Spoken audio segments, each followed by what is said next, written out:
એક પ્રણાલી મુજબ દિવાળીના દિવસે, ધનતેરસના દિવસે વેપારીઓ શારદા પૂજનની જોડે લક્ષ્મી પૂજન કરે છે. એવી રીતના કારતક સુદ એકમના દિવસે બેસતા વર્ષે પણ દુકાન ખોલીને એક મુહૂર્ત કરે છે.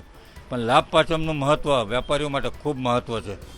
લાભ પાંચમને દિવસે સંપૂર્ણપણે વેપાર ભારતભરમાં જ્યારે શરૂ થાય છે ત્યારે વડોદરાના, ગુજરાતના અને ભારતભરના તમામ વેપારીઓને લાભ પાંચમની ખૂબ ખૂબ શુભકામનાઓ.